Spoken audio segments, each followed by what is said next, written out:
ونستعينه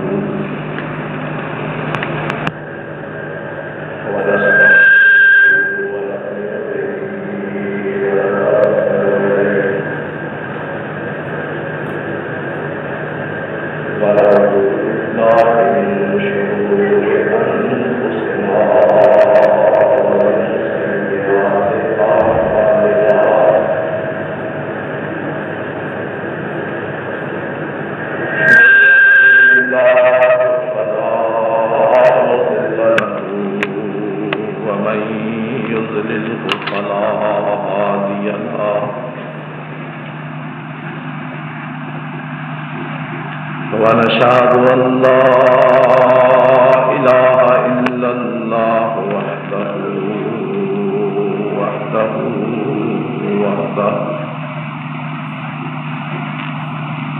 وحده لا شريك له شهادة تكون للنجاة وسيلة ولرفع الدرجات كفيلا ونشهد أن سيدنا ونبينا ومولانا محمدا عبده ورسوله صلى الله تعالى عليه وآله وسلم أرسله الله تعالى بالحق بشيرا ونذيرا وداعيا إلى الله بإذنه وسراجا منيرا ومن يطع الله ورسوله فقد رشد واهتدى ومن يعص الله ورسوله فقد ضل وغوى أما بعد فإن خير الحديث كتاب الله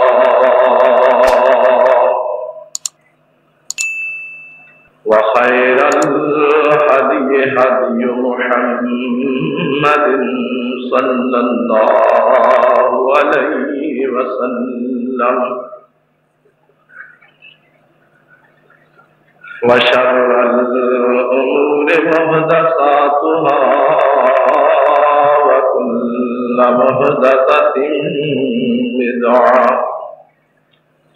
وكل بدعة ضلالة وكل ضلالة في النار.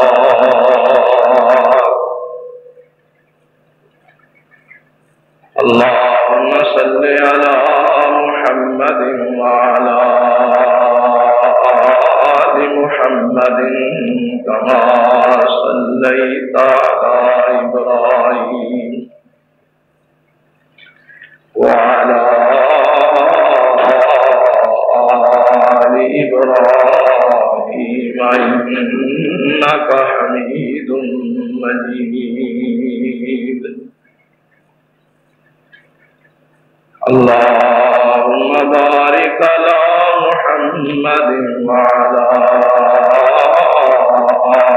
آل محمد كما باركت على إبراهيم وعلى آل إبراهيم إنك حميد مجيد. رب اشرح لي صدري ويسر لي أمري واحلل عقدة من لساني يفقهوا قولي رب أعوذ بك من همزات الشياطين وأعوذ بك رب أن يحضرون اللهم انفعنا بما علمتنا وعلمنا ما ينفعنا وزدنا علما سبحانك لا علم لنا إلا ما علمتنا إنك أنت العليم الحكيم أما بعد فأعوذ بالله السميع العليم من الشيطان الرجيم بسم الله الرحمن الرحيم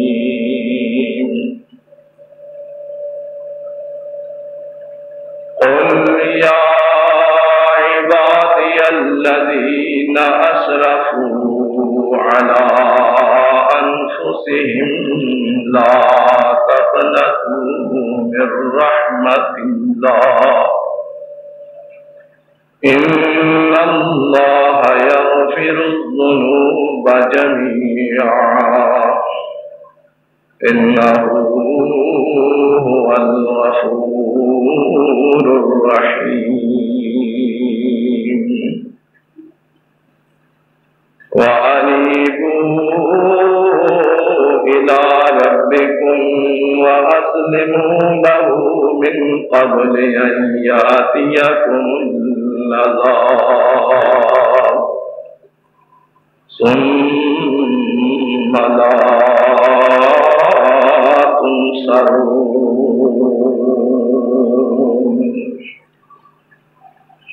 واتبعوا أحسن ما أنزل إليكم من ربكم من قبل أن يأتيكم العذاب بغتة وأنتم لا تشعرون صدق الله العظيم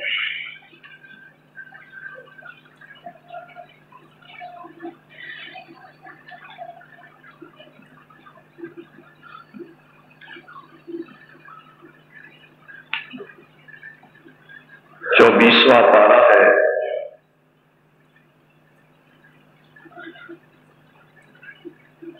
سورہ الزمر کی 3 آیات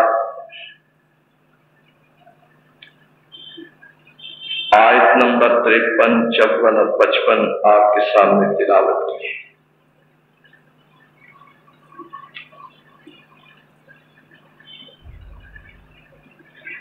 ان آیات میں اللہ مالک الملک احکم الحاکمین وحدہ لا شریک نے اپنے آخری اور برحق پیغمبر و رسول جناب محمد مصطفیٰ صلی اللہ تعالی علیہ وسلم کی زبان اقدس سے اپنے بندوں تک ایک پیغام پہنچایا ہے۔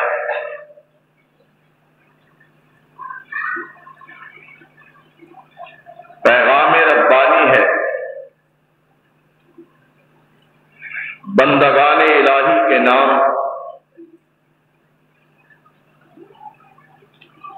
بذریعہ سرور کائنات صلی اللہ علیہ وسلم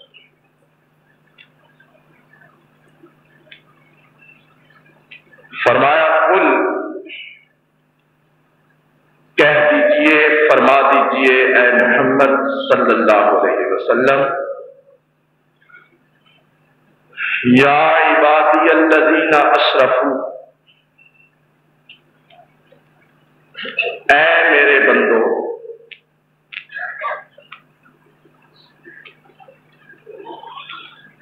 وہ کہ جنہوں نے اسرفوا علی انفسہم، زیادتی کی ہے اپنی جانوں پر،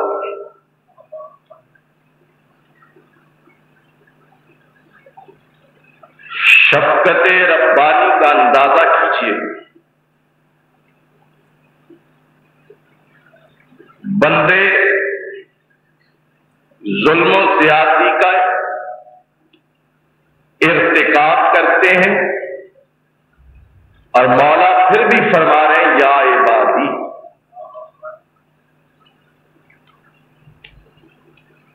معلوم یہ ہوتا ہے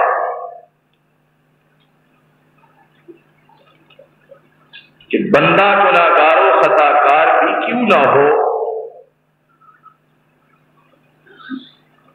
پھر بھی اللہ حد المقدور اپنے بندے پر رحمت و رافت اور شفقت و مہربانی فرماتے ہیں۔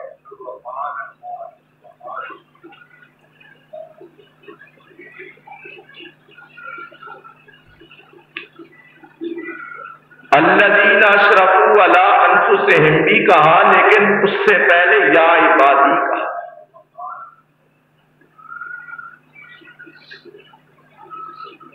اور اس رافت و شفقت کا اظہار اللہ نے یہی نہیں بلکہ کلام برحق کے کئی مقامات پر فرمایا ہے۔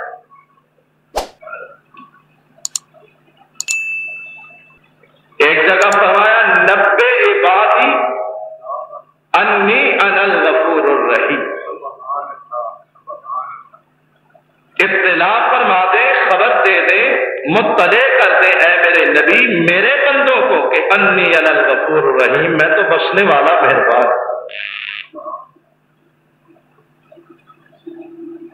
یہاں بھی یہ بات ہی فرمایا۔ ایک اور جگہ فرمایا اذا سألک عبادی عنی فإنی قریب،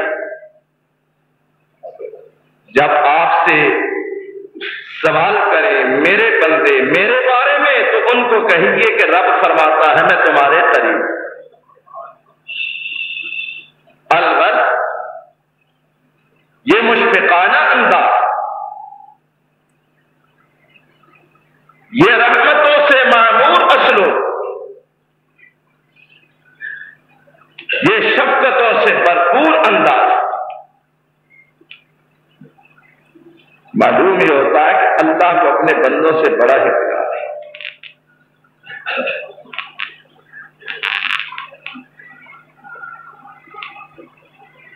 اور کائنات میں جتنی بھی رحمت، شفقت، حلم، تحمل، بردباری، عفو و درگزر، عطا و عنایت آپ کو نظر آتی ہے، یہ سب اللہ کی رحمت کی بھرپور منت ہے۔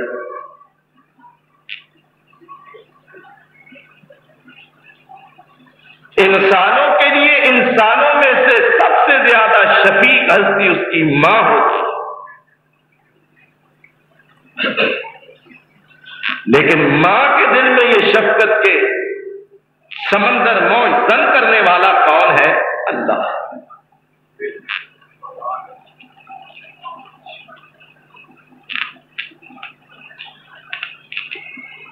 ماں باپ کی شفقتوں اور محبتوں سے بھی کہیں زیادہ بڑھ کر اللہ کریم اپنے بندوں پر شفقت اور رحمت فرمانے والا۔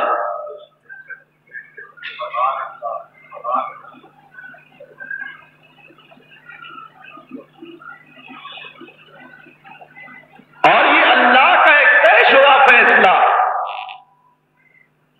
کہ میں سزا بھی دیتا ہوں، غضبناک بھی ہو جاتا ہوں، لیکن بندوں یہ بات یاد رکھنا کہ میری رحمت میرے غضب پر غالب ہے۔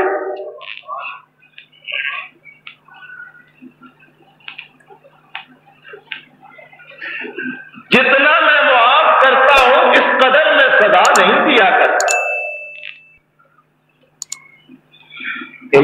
ایک جگہ نہیں بلکہ کئی جگہ قرآن میں اللہ نے فرمایا وَلَوْ يُؤَاخِذُ اللَّهُ النَّاسَ بِظُلْمِهِمْ مَا تَرَكَ عَلَيْهَا مِن دَابَّةٍ فِي السَّمَاوَاتِ وَلَا فِي الْأَرْضِ.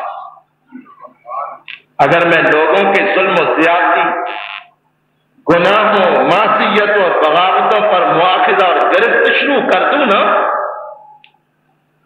تو اس کائنات میں کوئی انسان نہ بچے. انسان تو انسان رہے، انسانوں کے گناہوں کی وجہ سے اگر عذاب الہی آئے تو ارض و سما کا کوئی جاندار باقی نہ بچے. لیکن میں فوراً مواخذہ نہیں کرتا، ڈھیل دیتا،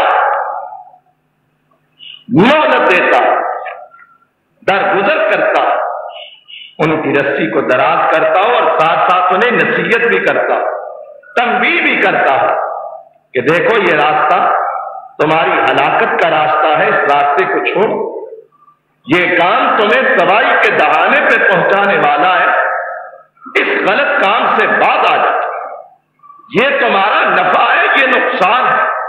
ہم خوب کھول کھول کر اپنی بین آیات کے ذریعے تمہیں تمہارے نفع و نقصان، تمہاری نجات و خسران، تمہارے فائدے اور تمہارے نقصان سے تمہیں آگاہ کرتے ہیں. چنانچہ یہ شفقت خداوندی کا انداز کہ یا عبادی الذین اسرفوا علی انفسہم، اے میرے وہ بندو جنہوں نے اپنی جانوں پر زیادتی کی. یا اللہ کیا پیغام؟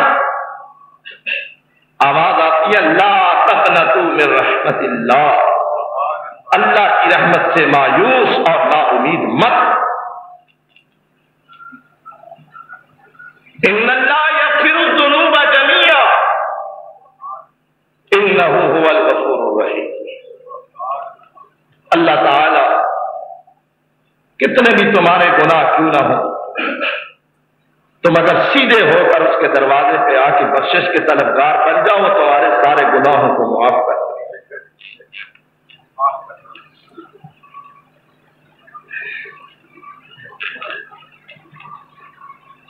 اس لیے کہ انہ هو الغفور الرحیم. فرمایا ابھی پیغام ختم نہیں ہوا، اگلی بات بھی سنو. صرف اسی بات پہ نہ اتراؤ کہ ہم نے گناہ کیے اور کرتے جائیں اور وہ معاف کرتا جائے گا، صرف اسی بات پہ اتفاق نہ کرو. وَأَنِيبُوا إِلَىٰ رَبِّكُمْ، اپنے رب کی طرف متوجہ ہو، اپنے رب کی طرف رجوع کرو، اپنے رب کے دروازے پر آ جاؤ. وَأَسْلِمُوا لَهُ من قبل ان یاتیکم العذاب ثم لا تنصرون، اور اس کے عذاب سے آنے سے پہلے اس کے مطیع بن جاؤ. یاد رکھو جب اس کا عذاب آئے گا تو ثم لا تنصرون، پھر کوئی تمہارا مددگار، تمہارا حاجت روا، تمہارا مشکل کشا، تمہارا حامی، تمہارا ناصر، تمہارا بڑا، تمہارا چھوٹا، تمہاری قوت والا، تمہارے اقتدار والا، تمہارے اختیار والا، تمہارا پیر، تمہارا مرشد، تمہارا استاد، تمہارا باپ، تمہارا دادا، تمہاری قوم، تمہاری برادری، کوئی نبی، کوئی جن، کوئی فرشتہ، کوئی نوری، کوئی ناری، کوئی زمین والا، کوئی آسمان والا اس وقت تمہیں نہیں بچا سکے گا جب اللہ تمہیں اپنی گرفت میں لے لے گا. اسلموا له من قبل ان یاتیکم العذاب ثم لا تنصرون. کرنے کے کام کیا ہے؟ انیبوا الی ربکم واسلموا له، انابت الی اللہ، اللہ کی طرف متوجہ ہو جاؤ، اللہ کی طرف رجوع کرو، اس کے مطیع اور فرمانبردار بن جاؤ. اور واتبعوا احسن ما انزل الیکم من ربکم، پیروی کرو اس بہترین چیز کی جو تمہارے رب نے آسمان سے تمہاری ہدایت کے لیے اتاری ہے. اللہ کی نازل کی ہوئی ہدایت کی پیروی کرو گے تو کامیاب ہو جاؤ گے. آسمانی شریعت کی پیروی کرو من قبل ان یاتیکم العذاب بغتۃ وانتم لا تشعرون.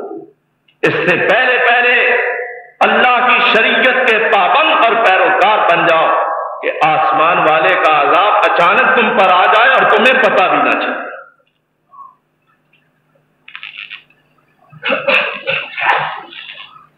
گویا اللہ مالک الملک نے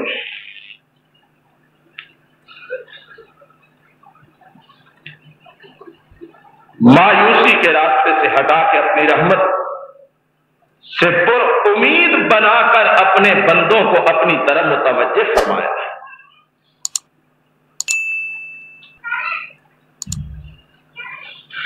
لیکن اس کے لیے صرف یہی نہیں کہا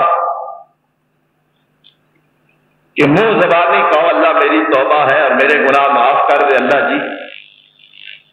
اب دیکھیں نا جی، سبھی کہتے ہیں یہ آفت جو ہمارے سروں پہ منڈلا رہی ہے یہ عذاب ہے، سبھی کہتے ہیں ہمارے گناہوں کا نتیجہ ہے. لیکن دیانتداری سے بتائیں کہ ہمارے معمولات میں کچھ فرق آیا ہے؟ کیا ہم اللہ کی طرف متوجہ ہوئے؟ کیا ہم اللہ کے حضور سر جھکا کر گڑگڑائے؟ کیا ہم نے اللہ سے یہ کہتے ہوئے اجتماعی طور پر گناہوں کی معافی مانگی کہ اللہ تو معاف کر دے، اب ہم تیری شریعت اور تیرے احکامات کی پیروی کریں؟ بالکل اسی طرح معمولات، وہی انداز، وہی طور طریقہ، اسی طرح شرک تھوک کے حساب سے ہو رہا، اسی طرح بے حیائی، فحاشی اور عریانی کے تمام پروگرام جاری، اسی طرح ذرائع ابلاغ سے فحاشی منظم طریقے کے ساتھ پھیلائی جا رہی، اسی طرح فلمیں اور ڈرامے جاری ہیں. نوجوان بچیوں کی برانہ، ننگی اور آراستہ پیراستہ تصویریں اسی طرح شائع کی جا رہی، اسی طرح سوز و ساز اور موسیقی کے پروگرام جاری ہیں.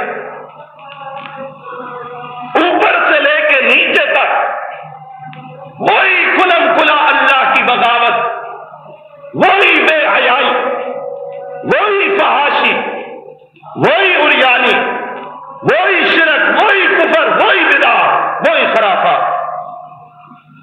صرف زبانی ہم تھوڑا سا کہہ دیتے ہیں کہ یہ ہمارے گناہوں کا نتیجہ ہے، لیکن ہم نے گناہ چھوڑے، ہم نے اپنی اصلاح کی ہے، ہم نے اس تنبیہ سے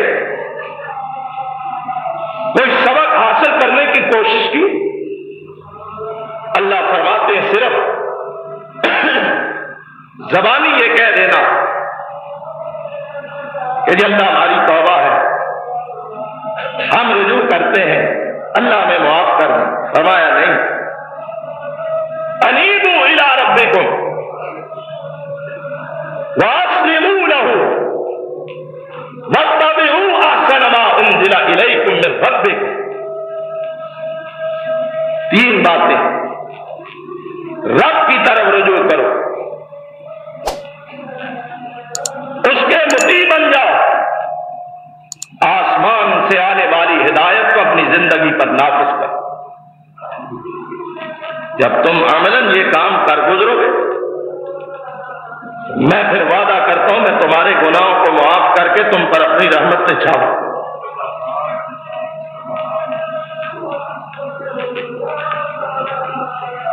قرآن بتاتا یہ مبنی بر حقیقت سچی کتاب اس بات کی گواہ ہے کہ اس بنیاد پر جن قوموں نے اپنی اصلاح کی وہ اللہ کی رحمت کے حقدار اور مستحق قرار پائے، اور جنہوں نے سرے منہ بھی انحراف کیا، چشم پوشی کی، اللہ تعالی نے ان کو رگڑ کر رکھ دیا، ان کی جڑ کو کاٹ کر رکھ دیا، ان کو تباہ و برباد کر کے رکھا۔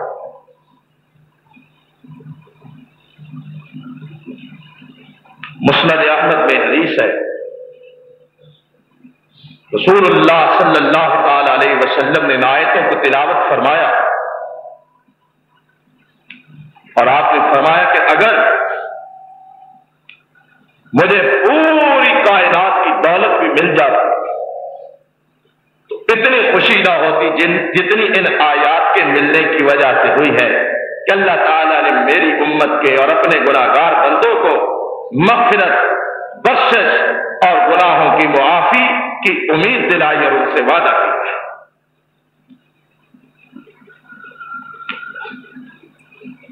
گویا اب یہ انسانوں کے اپنے بس کی بات ہے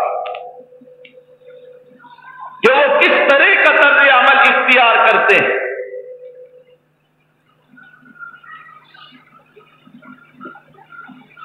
کیسا رویہ اپناتے ہیں؟ آیا وہ اپنے آپ کو عملی طور پہ اللہ کی رحمت کے حقدار ثابت کرتے ہیں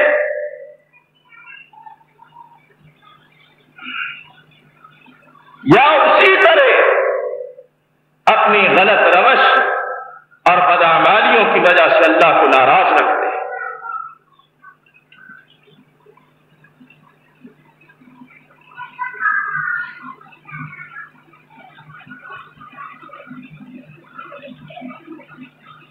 اللہ کا الحاکمین نے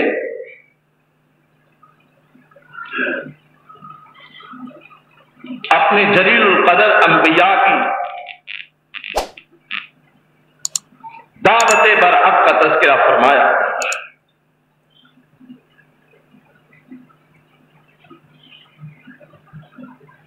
کہ انہوں نے بھٹکی ہوئی انسانیت پیغام الہی پہنچا کر اللہ کے عذاب سے خبردار کیا اور ڈرایا۔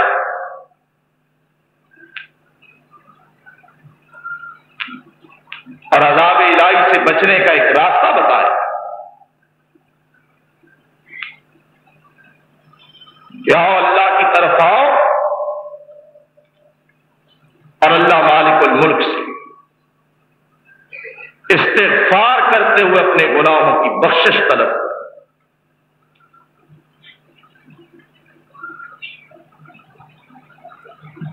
سیدنا نوح علیہ السلام دن رات چپکے اور بلند آواز کے ساتھ فردن اور اجتماعی طور پر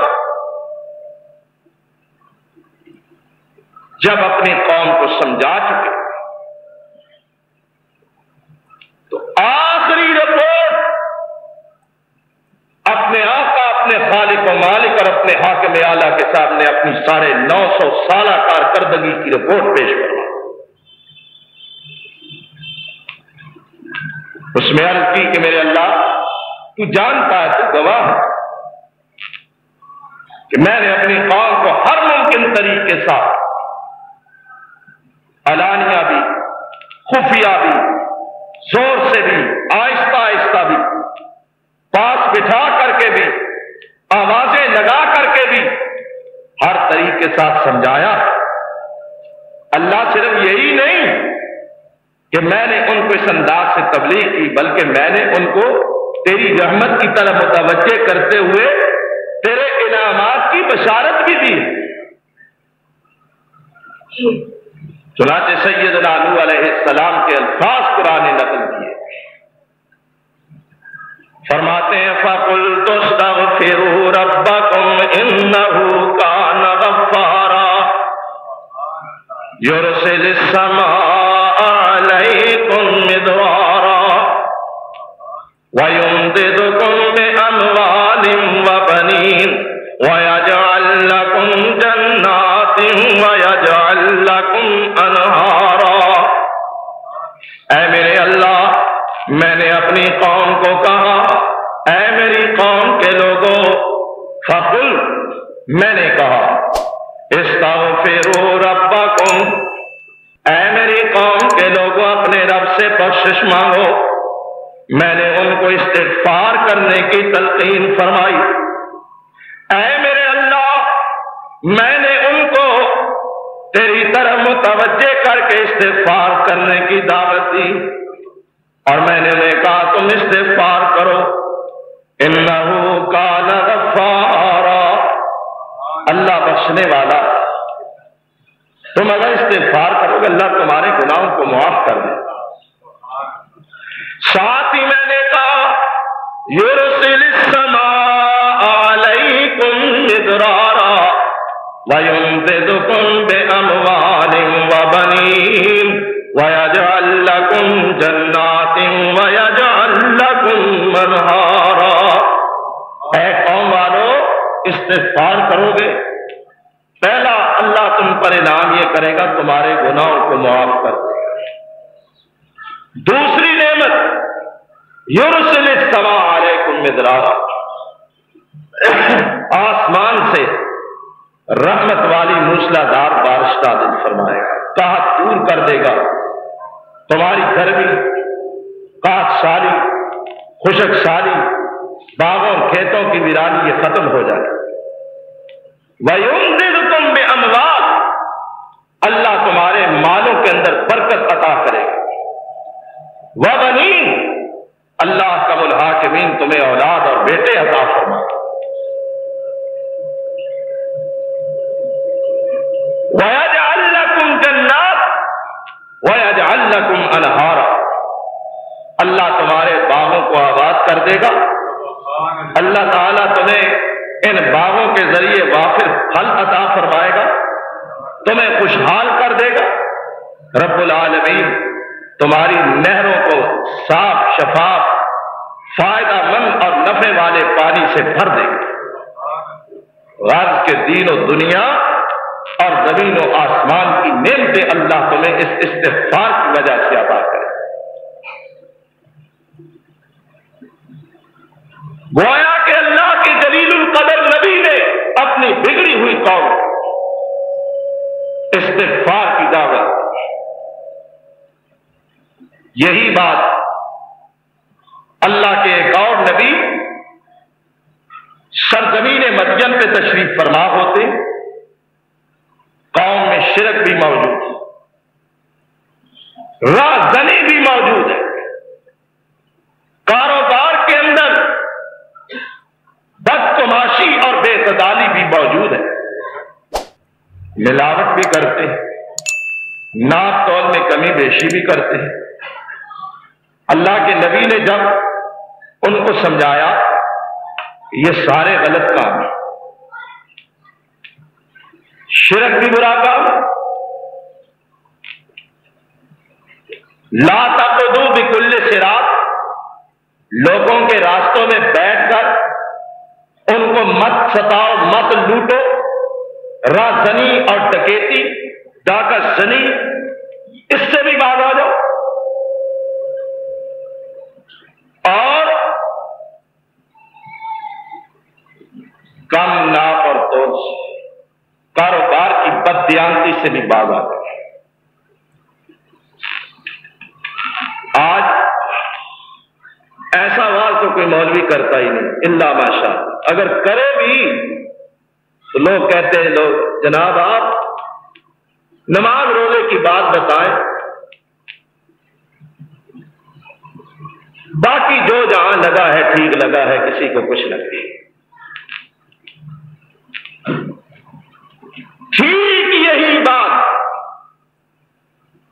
ہزاروں برس پہلے آل مدین نے حضرت شعیب کو کہی، یا شعیب اصلاتک تأمر ان نترک ما یعبد آباؤنا او ان نفعل فی اموالنا ما نشاء، شعیب نمازیں پڑھو، ہمارے معاملوں میں دخل نہ دو۔ کیا تیری نمازیں تجھے یہی کہتی ہیں کہ ہم اپنے باپ دادا والا دین چھوڑ دیں، یا ہم اپنے معاملے میں، اپنے کاروبار میں، اپنے لین دین میں، اپنے مال و منال میں اپنی مرضی نہ چلا؟ تم اپنا کام کرو، میں دخل نہ دو. لیکن اللہ نبیوں اور نبیوں کے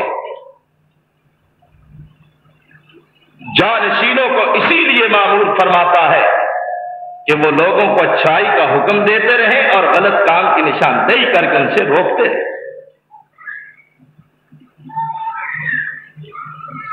یہ کافروں والا فارمولہ ہے کہ کسی کو کچھ نہ کہو، جو جہاں لگا ہے لگا رہے. اگر یہی بات تھی تو اللہ کو نبی بھیجنے کی کیا ضرورت ہے؟ جو جہاں لگا ہے لگا رہے.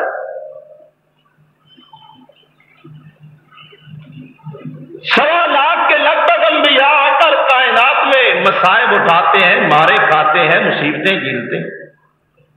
اللہ نے کتابیں اتاری، صحیفے اتارے، انبیاء کو مامور فرمایا، ان کو معجزات عطا فرمائے. معلوم یہ ہوتا ہے کہ یہ بات نہیں. بالآخر حضرت شعیب نے بھی اپنی قوم کو یہی سبق دیا. فرمایا واستغفروا ربکم ثم توبوا الیہ ان ربی رحیم ودود. اے میری قوم، اللہ سے بخشش مانگو، استغفار کرو اور توبہ کرو. بے شک میرا رب رحم کرنے والا اور اپنے بندوں سے بڑی محبت فرمانے والا ہے. حضرت شعیب بھی اپنی قوم کو یہی درس دیتے ہیں. حضرت صالح علیہ السلام تشریف لائے، وہ بھی اسی انداز کے ساتھ فرماتے ہیں یا قوم اعبدوا اللہ ما لکم من الہ غیرہ هو انشأکم من الارض واستعمرکم فیہا فاستغفروہ ثم توبوا الیہ ان ربی قریب مجیب. اے قوم، اللہ کے سوا تمہارا کوئی معبود نہیں.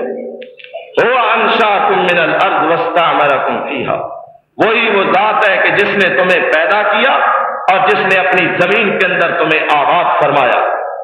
لہذا اب اس اللہ کی طرف جس نے تمہیں پیدا کر کے اپنی زمین میں آباد کیا، فاستغفروہ، اس کی طرف رجوع کرو، بخشش مانگو. بے شک میرا رب قریب مجیب، قریب بھی ہے اور اپنے بندوں کی عرضوں کو قبول بھی فرمانے والا ہے.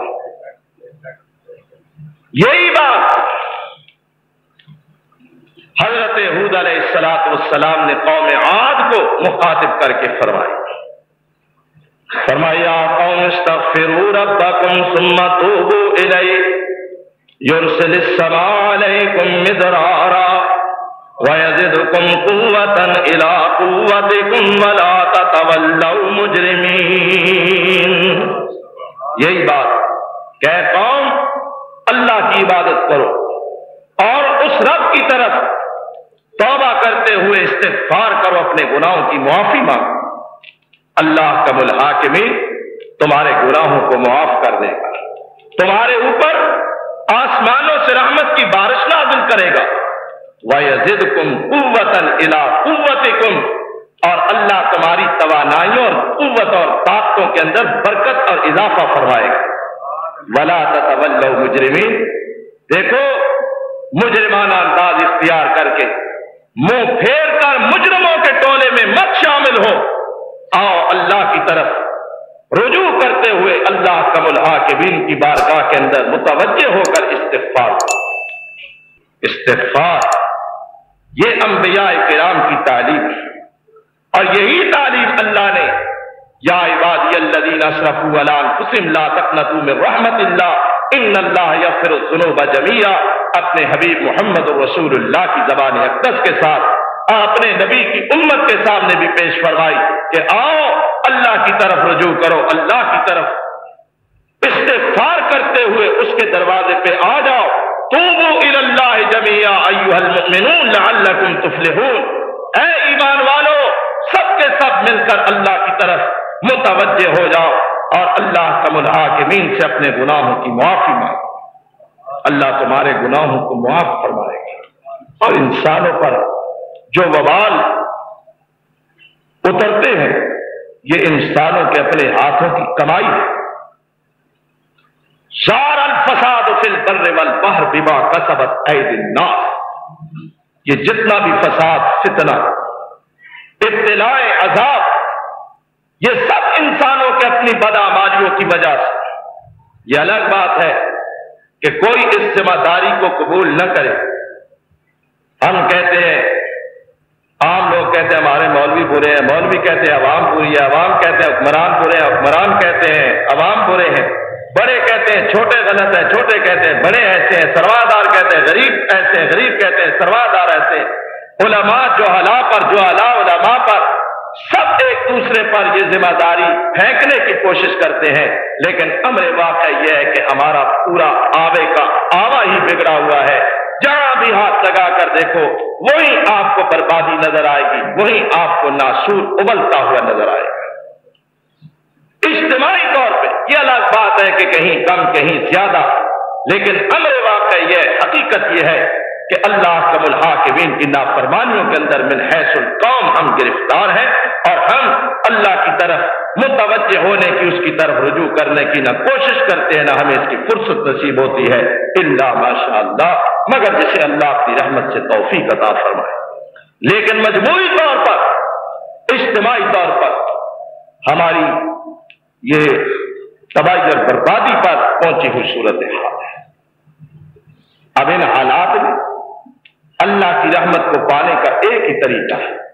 سچی بات یہ ہے، قرآن پڑھتے جائیں، قوم نوح کے حالات سامنے رکھیں، قوم لوط کے حالات سامنے رکھیں، قوم شعیب کے حالات سامنے رکھیں، عادیوں اور سمودیوں کے حالات سامنے رکھیں، فرعون، نمرود اور قارون، شداد، ابی بن خلف اور اسی طرح دیگر نافرمان اقوام کے حالات سامنے رکھیں، لکھتے جائیں اور جمع کرتے جائیں۔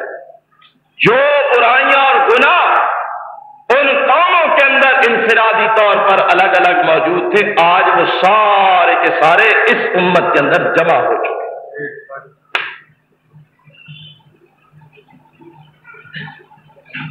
اگر ہمیں کوئی چیز بچائے ہوئے، صرف ایک ہی چیز ہے کہ ہم اس کے آخری اور سچے نبی کی امت سے تعلق رکھنے کا دعویٰ کرتے ہیں۔ وہ نبی دعا کر گیا تھا کہ اے اللہ، جس طرح پہلی امتوں کی شکلیں بگاڑی گئی، اللہ میری امت کے گناہوں کی وجہ سے ان کی شکلیں نہ بگاڑی۔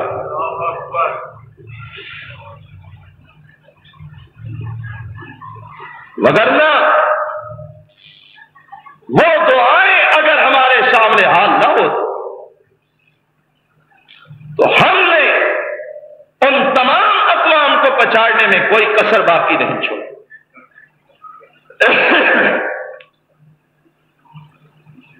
قرآن ذکر کرتا ہے مشرکوں کا کہ جب ان مشرکوں پر اللہ کا عذاب آتا تھا، طوفان میں گر جاتے، پانی کے ریلے موجوں کی صورت میں ان کو اپنے اندر گھیر لیتے، بمر میں پھنس جاتے۔ اذا رکبوا فی الفلک دعوا اللہ مخلصین لہ الدین، کشتیوں میں سوار ہوتے تو دعوا اللہ مخلصین لہ الدین، پھر اس وقت اپنے دین اور اپنے عقیدہ کو خالص کر کے اپنے رب کو پکارتے کہ اے اللہ، تیرے سوا یہاں سے کوئی بچانے والا، نجات دینے والا، ان طوفانوں میں ہماری فریادیں سن کر ہمیں کنارے لگانے والا تیرے سوا کوئی نہیں۔ خالص اللہ کو پکارتے۔ ہم یہاں پر ان سے بھی آگے بڑھے،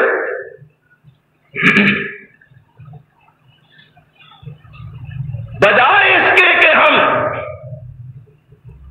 اللہ سے معافی مانگے، ہم بدعتوں کا ارتکاب شروع کر دیتے ہیں۔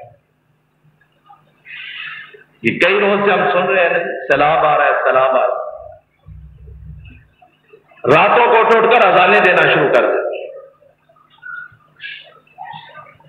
اذان تو بلانے کے لیے دی جاتی ہے، نہیں نماز کے وقت اذان دی جائے تو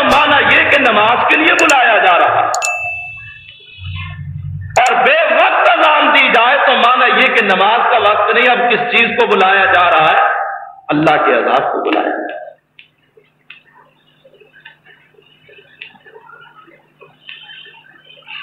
کئی قسم کے حربے، کئی قسم کی بات۔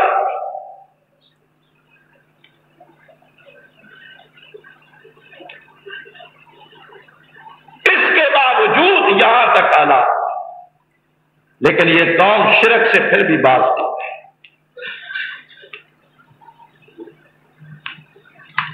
سن 65 کی جنگ میں اللہ نے پاکستان کو انڈیا پر فتح دی، بالادستی دی۔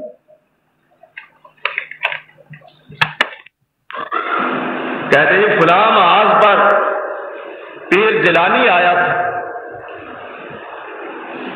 اور اس نے سبز رنگ کا چولا پہنا ہوا تھا اور آگے بڑھ کے ہاتھوں پہ جناب اپنے دامن میں بموں کو کیچ کر رہا تھا، نیچے بم گرنے ہی نہیں دیتا۔ کہیں خواجہ خضر کی ڈیوٹی تھی، کہیں پیر جیلانی کی ڈیوٹی تھی، کہیں پیر سیال۔ آدھے سے زیادہ ملک کٹ گیا، 1 لاکھ فوجی قیدی بنا لیے گئے۔ اب پوچھا گیا بتاؤ کہاں ہے وہ تمہارے سبز پرتوں والے؟ اللہ نے تاریخ کی المناک ترین سزا دی اپنی ذات کے ساتھ شرک کرنے کی وجہ۔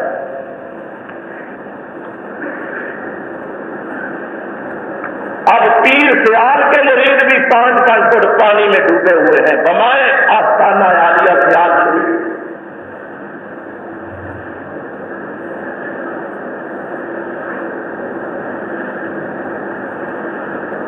سلطان باؤ کے مرید بھی ڈوبے ہوئے ہیں۔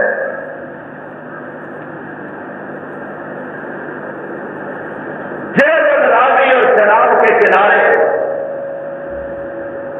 یہ دریا اپنے پیروں سے زیادہ نشینوں اور مریدوں سمیت ریلوں کی زد میں۔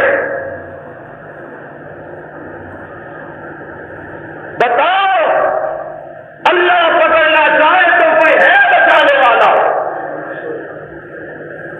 اور اللہ بچائے تو پھر کوئی نہیں جو اللہ کی رحمت سے اللہ کے بندوں کو محروم کرے۔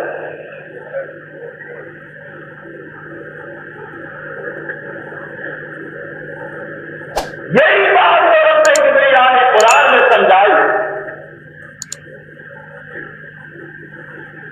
ہم اللہ سے رحمت بھی مانگتے ہیں، عافیت بھی مانگتے ہیں، گناہوں کی معافی بھی مانگتے ہیں، لیکن ہماری دعاؤں میں ساتھ ساتھ یہ بھی ہوتا ہے کہ رب العالمین مرنا تو حق ہے، جب خاتمہ ہو تو ایمان پر ہو، عقیدہ توحید پر ہمیں موت نصیب فرما دے۔ یہ نہ ہو کہ ہم موت سے ڈال کر شرک کرنے لگ جائیں، مشرک بن کے مر جائیں۔ کسی طرح کا عذاب جب آیا، اللہ کا نبی کھڑا ہے، اپنے بیٹے کو کہتا ہے یا بنی ارکب معنا ولا تکن مع الکافرین، اے میرے بیٹا میری کشتی کے اندر سوار ہو جا، کافروں کا ساتھ نہ دے۔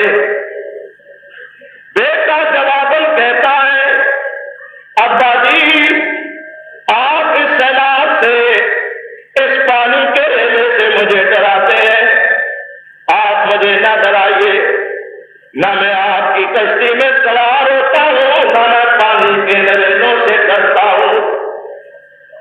کہنے لگا صحابی الی جبل یعصمنی من اللہ، ابا جان 5 فٹ 6 فٹ 8 فٹ 10 فٹ یہ بلند و بالا پہاڑ ہے، میں اس کی چوٹی پہ چڑھ کر اپنی جان بچا لوں گا، آپ کا یہ پانی اس پہاڑ کی بلندی تک نہیں پہنچ سکتا۔ اللہ کے نبی نے برجستہ اپنے بیٹے کو جواب دیا میرے بیٹا لا عاصم اليوم من امر اللہ الا من رحم، اے میرا بیٹا یاد رکھ لے جب اللہ کسی قوم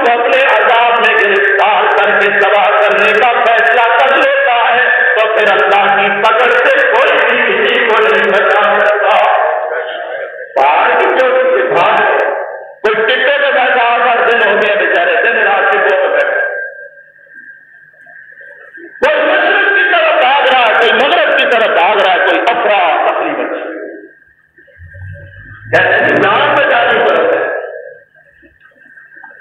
اب تمہیں خیال آیا کہ جان بچانی فرض ہے، اور بھاگنا فرض نہیں ہے، اب اللہ کی بارگاہ میں جھکنا فرض ہے، عاجزی کرنا فرض ہے، توبہ کرنا فرض ہے، استغفار کرنا فرض ہے، قوم پرست کے دروازے کی طرف بلانا فرض ہے۔ اب بھاگنے سے کچھ نہیں بنے، یہی فرض تمہیں یاد آ، ہر فرض کا تم نے قدر کیا، ہر دین کے شاعر کا تم نے مذاق اڑایا، اب تمہیں فرض یاد آئے، جان بچانی فرض ہے۔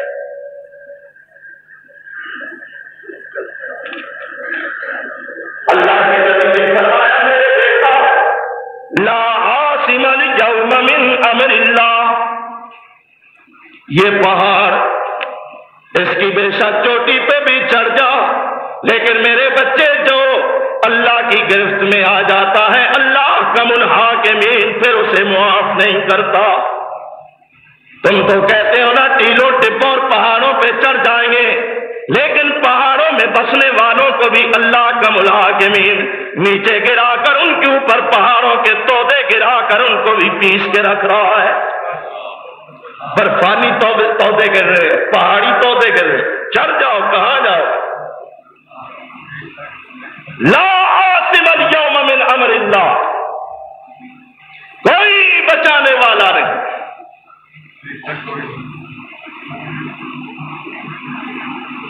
الا من رحم، مگر جس پر آسمان والا رحم کر دے، پھر جسے وہ رکھے اسے کون چکے۔ اللہ والا ایک بیٹھا ہوا اپنے رب سے باتیں کر رہا ہے، اپنے رب سے کلام کر رہا ہے ایک اللہ والا، عرض کرتا ہے خالق کل اے مالک کل اے حاکم کل اے قادر کل، سبحان ہے تو رحمان ہے تو، کوئی تیری صفت پا نہ سکا، ہر شے پہ تصرف ہے تیرا، جب حکم دیا تب می برسا، اے مالک ابر سے تیرے سوا ایک بوند بھی کوئی گرا نہ سکا، قادر وہ نہیں جس سے کبھی بھی بن سکتی نہیں ایک مکھی بھی، ارے مکھی تو بنانا دور رہا ایک بال بھی بدلا جا نہ سکا۔ عرض کرتا ہے میرے اللہ تو جس کو ڈبونے پر آئے، تو جس کو ڈبونے پر آئے، پھر کس میں ہے قدرت پار لگائے، مجبور رہا محبوب تیرا کشتی میں پسر کو بٹھا نہ سکا، مجبور رہا محبوب تیرا کشتی میں پسر کو بٹھا نہ سکا۔ یونس نے پکارا اے اللہ جب بیٹھ گیا تھا کشتی میں، یونس نے پکارا اے اللہ جب بیٹھ گیا تھا کشتی میں، پر تیرا حکم تو ٹل نہ سکا، وہ خود کو پار لگا نہ سکا۔ اور یونس اللہ کا نبی، اللہ اکبر، اللہ تیری توحید کی نعمت، اور یاد رکھو توحید کی نعمت وہ نعمت ہے جو انسان کو استقلال، استقامت، جرأت، بہادری عطا کرتی ہے، اور جہاں توحید کا فقدان ہوتا ہے وہاں بزدلی آ جاتی ہے، وہاں دل بھی اکھڑتا ہے، قدم بھی متزلزل ہوتے ہیں، دماغ بھی ڈگمگا جاتا ہے، وہاں کوئی چیز باقی نہیں رہتی۔ توحید وہ نعمت ہے جو دنیا و آخرت میں بندہ مومن کو استقامت اور استقلال نصیب کرنا۔ اللہ اکبر۔ حضرت یونس بھی تھے نا، اپنی قوم کو سمجھاتے رہے، قوم تھی باز آئی، دعا کی یا اللہ ان پر عذاب بھیج دے، اپنی دعا اور اپنے رب پر اعتماد، کہا میری قوم اب تم پر اللہ کا عذاب آنے والا ہے، فلاں دن تم پر اللہ کا عذاب آ جائے، اور خود اللہ کے حکم کا انتظار کیے بغیر وہاں سے چل پڑے، اس لیے کہ جہاں اللہ کا عذاب آئے وہاں نبی نہیں تھے، چل پڑے۔ ادھر قوم یونس نے عذاب الہی کے آثار دیکھے،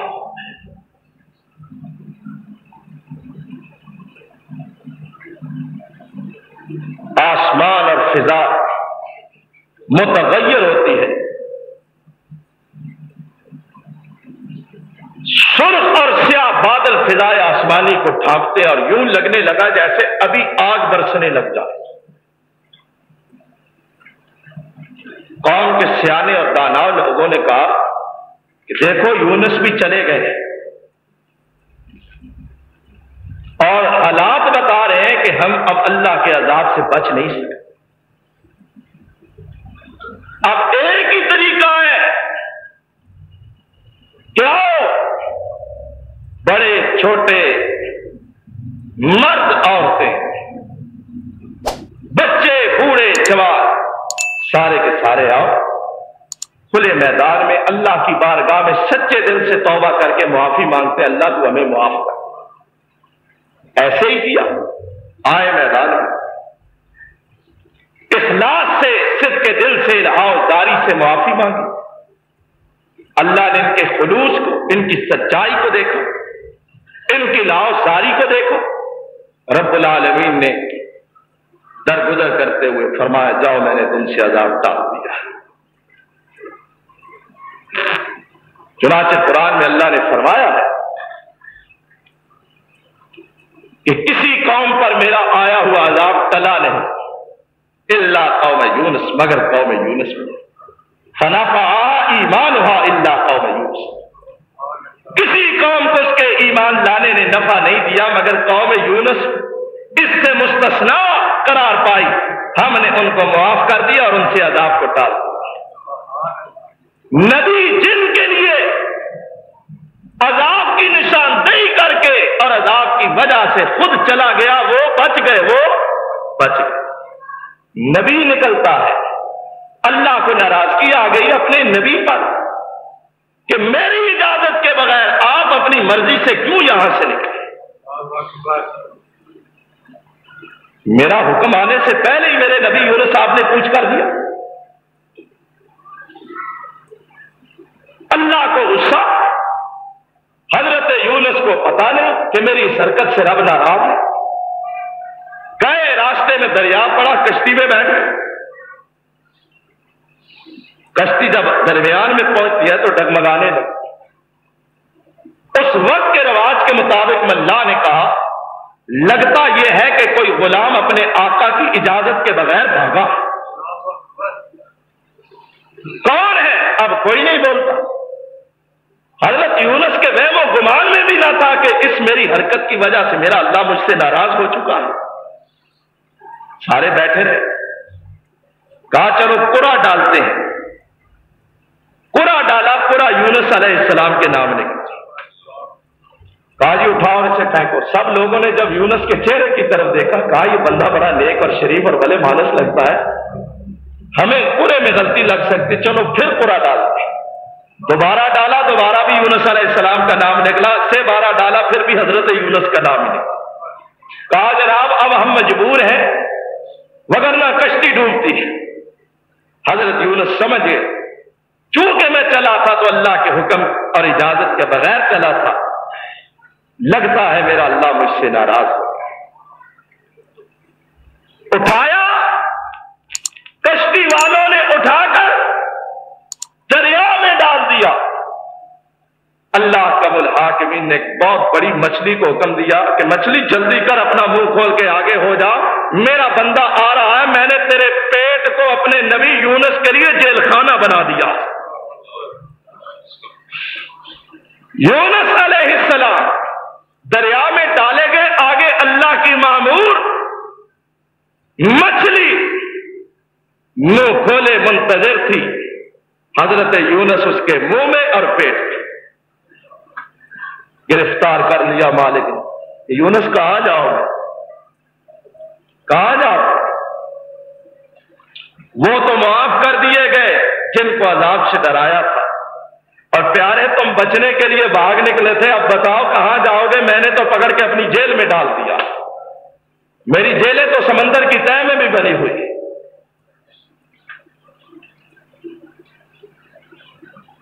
سمندر کی تہہ کے اندر مچھلی کے پیٹ میں پہنچے۔ قرآن کہتا ہے وَظَنُّونِ إِذْ ذَهَبَ مُغَاضِبًا فَظَنَّ أَن لَّن نَّقْدِرَ عَلَيْهِ فَنَادَىٰ فِي الظُّلُمَاتِ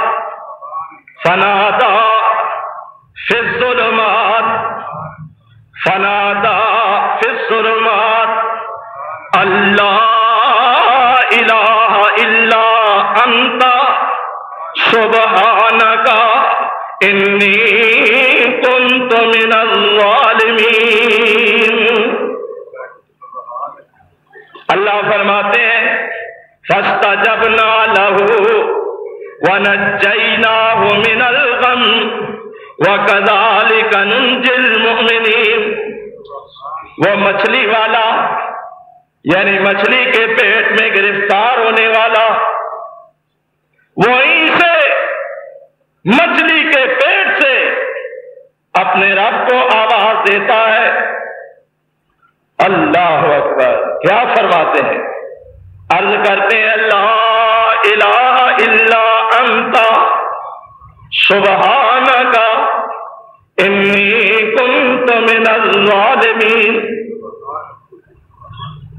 یونس نے پکارا اے اللہ، جب بیٹھ گیا تھا کشتی میں پر تیرا حکم تو ٹل نہ سکا، وہ خود کو پار لگا نہ سکا، تیرا حکم نہیں ٹلا، کشتی میں بیٹھا تو مچھلی کے پیٹ میں منتقل ہو گیا۔ وہیں سے عرض کرتے ہیں اے اللہ، کوئی نہیں تیرے سوا میری فریادوں کو سننے والا، لا الہ الا انت۔ یہ ہے لا الہ الا اللہ کا مفہوم۔ یہاں تسبیح نہیں پکڑی ہوئی تھی کہ الا اللہ الا اللہ الا اللہ الا اللہ، یہاں مفہوم سمجھایا کہ مشکلات میں گرا ہوا، مصیبتوں میں پھنسا ہوا بندہ یہ جان لے کہ یہاں اب اس کے سوا کوئی معبود نہیں کہ جو اس کو نجات دے سکے۔ لا الہ الا انت سبحانک انی کنت من الظالمین۔ ہماری ماں بہنوں میں ایک رسم ہے، کوئی اس طرح کا مشکل وقت آ جائے عورتوں کو پھر اکٹھا کرتی ہیں، کھجوروں کی گٹھلیوں پر وہ نہ ملے تو چنے کے دانے تو ہیں ہی خیر سے، آیت کریمہ کا ختم کرواتی ہیں جی، 1.25 لاکھ آیت کریمہ کا ختم کروایا۔ کئی ڈاکو پکڑے جاتے ہیں، ان کی مائیں بہنیں بیچاری، ان کے لیے 1.25 لاکھ آیت کریمہ کا ختم پڑھواتے ہیں۔ کئی لٹیرے قابو آ جاتے ہیں، ان کے لیے 1.25 لاکھ آیت کریمہ کا ختم۔ یہ بدعت ہے، یاد رکھ لو، یہ اللہ کے دین کے اندر اپنی طرف سے ایک چیز داخل کر کے اللہ کے دین سے مذاق کیا گیا ہے۔ واقعی اگر کوئی بندہ مشکل میں ہے تو وہ 1.25 لاکھ پر اکتفا نہ کرے، وہ پڑھتا ہی رہے، کروڑوں بار پڑھے، لاکھوں بار پڑھے، ہزاروں بار پڑھے، دن رات پڑھے، ان گنت پڑھے، بے شمار پڑھے، لیکن غلط کام کر کے نہ پڑھے۔ کہ چوری بھی کرتا جا رہا ہے، کریمہ بھی پڑھتا جائے، یہ مجھے بچا دے۔ ہاں اگر کوئی اس طرح کی غلطی کوتاہی اتفاقی ہو جائے پھر اللہ سے معافی مانگ سکتا ہے، لیکن عادی مجرم گناہ بھی عادت کے مطابق کرتا رہے اور آیت کریمہ کے ختم پڑھتا رہے، یہ چیز فائدے مند نہیں۔ حضرت یونس عرض کرتے ہیں لا الہ الا انت سبحانک انی کنت من الظالمین۔ پڑھتے رہے اللہ پاک نے مچھلی کے پیٹ میں حضرت یونس کو اس طرح کر دیا کہ جس طرح مرغی کا نیا نیا پیدا ہونے والا چوزا ہوتا ہے، جسم کی جلد پانی کی رطوبت کی وجہ سے گلنے لگی، بال جسم کے اکھڑ گئے، جسم کی جلد کا رنگ بدل گیا۔ بعض مفسرین نے لکھا 40 دن یا 60 دن یا اس سے کم و بیش عرصہ حضرت یونس مچھلی کے پیٹ میں رہے اور برابر یہ عرض کرتے رہے لا الہ الا انت سبحانک انی کنت من الظالمین۔ اللہ فرماتے ہیں فاستجبنا لہ، پھر ہم نے اپنے بندے کی فریاد کو مچھلی کے پیٹ سے سنا، ہم نے اپنے بندے کی فریاد کو مچھلی کے پیٹ سے سنا، وَنَجَّيْنَاهُ مِنَ الْغَمِّ، اور ہم نے اس کو اس مصیبت اور غم سے نجات دے کر کنارے پہ پھینکوا دیا۔ وَكَذَلِكَ نُنْجِي الْمُؤْمِنِينَ، فرمایا ہمارا وعدہ ہے ہم اسی طرح مومنوں کو جو مجھ پر ایمان لا کر مجھ سے استغفار اور معافی مانگتے ہوئے نجات کی التجا کرتے رہیں گے، ہم بھی ان کو اسی طرح نجات دیتے رہیں۔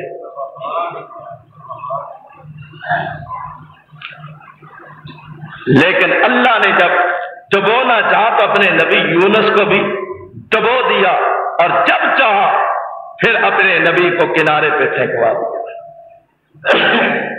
تو حضرت نوح نے فرمایا تھا نا لا عاصم اليوم من امر اللہ الا من رحم، بیٹا آج اللہ کے امر اور حکم سے کوئی نہیں بچ سکتا مگر وہی کہ جسے اللہ بچائے۔ فرمایا وحال بینہما الموج فکان من المغرقین، پہاڑ پہ چڑھ کر جان بچانے والا ایک قدم بھی آگے نہ اٹھا سکا۔ اللہ کم الحاکمین نے پانی کے ایک ریلے کو حکم دیا اے پانی کے ریلے آگے بڑھ، اور آگے بڑھ کر اس میرے نافرمان میرے نبی کے بیٹے کا قصہ سب سے پہلے تمام کر۔ وحال بینہما الموج فکان من المغرقین، بیٹا بھی غرق ہونے والوں میں سے ہو گیا۔ اللہ مالک الملک جب چاہتا ہے پانی کے ریلوں کے اندر اپنے بندوں کو نجات دینے کے لیے خشک راستے بنا دیتا ہے۔ کہتے ہیں جی کہاں جاؤ گے؟ ہم کہتے ہیں ہم وہیں جائیں گے جہاں ہمیں ہمارا اللہ لے جائے گا۔ موسیٰ علیہ السلام لے کر نکلے نا اپنی قوم، رات کے پچھلے پیر منہ اندھیرے بنی اسرائیل، اللہ نے کہا نکلیے جلدی۔ صبح ہوئی، دریائے نیل کا کنارہ سامنے نظر آنے لگا۔ حضرت موسیٰ نے کہا رفتار تیز کرو، وہاں پہنچنا ہے، دریا بھی پار کرنا۔ صبح ہوتے ہی فرعون کو پتا چلا کہ موسیٰ تو نکل گئے، موسیٰ نکل گئے، فوجوں کو اکٹھا کیا اور پیچھا کیا۔ بنی اسرائیل من سلوا کھانے والی کو چلا نہیں جا رہا تھا، موسیٰ نے کہا جلدی کرو۔ کہنے لگے جناب چل تو رہے ہیں اور کیسے چلے؟ آپ پیچھے سے دیکھو آ رہے ہیں، جان بچانی ہے جلدی کرو۔ وہ پیچھے سے آ رہے ہیں، کہنے لگے اللہ کے نبی موسیٰ کلیم اگر وہ آ رہے ہیں